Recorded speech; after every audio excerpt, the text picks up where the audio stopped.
स्थानिक स्वराज्य संस्थेच्या निवडणुकीची रणधुमाळी सध्या सुरू आहे। रेणापूर नगरपंचायतीमध्ये चौरंगी लढत जी आहे ती पाहायला मिळते। काँग्रेस, भाजपा, राष्ट्रवादी आणि सेना जे आहे ते आता निवडणुकीच्या रिंगणामध्ये आहेत। माझ्यासोबत माजी आमदार धीरज देशमुख आहेत। भैया, आपण सकाळपासून जे आहे ते मतदारसंघ म्हणजे पूर्ण वार्डामध्ये जे आहे ते फिरतात, कसा प्रतिसाद मिळतो आपल्याला? अतिशय चांगला प्रतिसाद मिळतोय आणि ज्या पद्धतीने आमच्या बैठकीला आज लोकांची इथं उपस्थिती आहे, नागरिकांची उपस्थिती आहे, ठळक पद्धतीनं नागरिकांनी काही त्यांच्या समस्या इथं मांडलेल्या आहेत। गेली 5 वर्ष रेणापूर नगरीतला कारभार असेल किंवा महाविकास आघाडी सरकार असताना जी आम्ही कामं मंजूर केली, हाही रस्ता वगैरे जे आपण इथं येताना पाहिला, कामं मंजूर आहेत।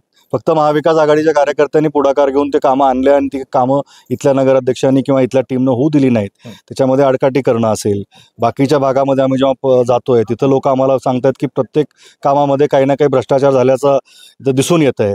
बरीच कामं अर्धवट पडलेली आहेत, काही कामं अपुरी आहेत। बराच मोठा निधी महाविकास आघाडी सरकार असताना आम्ही इथं त्यांना नगरपंचायतला मिळून दिला।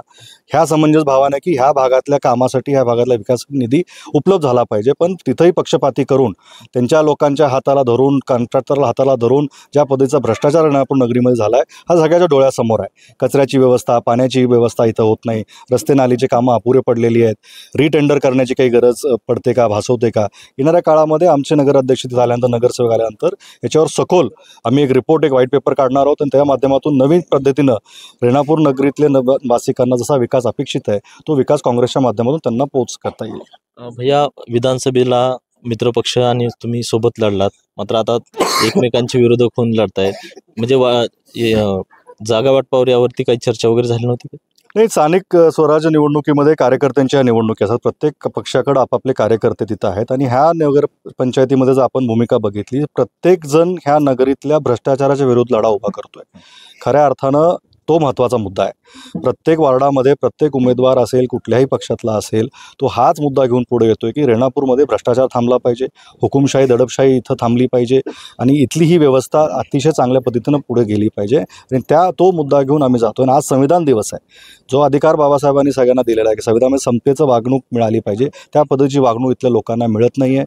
प्रत्येकाच्यामध्ये पक्षपातीपणा केला जातो, आपला ऐका तो हा ऐका, आपल्या बटातला नाही ह्याच्याकडे बघितलं जातं आणि काही कामं जर कुठल्या वार्डात असतील तर ते कामं रोखली जातात। त्याच्यामध्ये कुठेतरी ही व्यवस्था सुधारली पाहिजे आणि कार्यकर्त्याच्या निवडणुकीमध्ये प्रत्येक पक्षाने आपल्या कार्यकर्त्याला संधी द्यावी।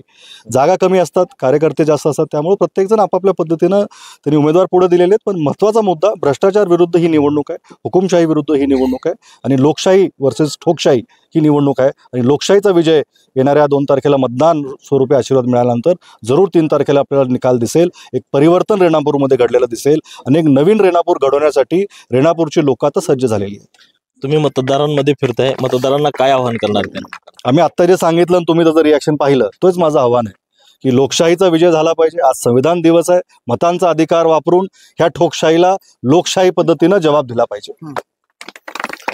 सुनील कांबळे, लातूर वार्ता, लातूर।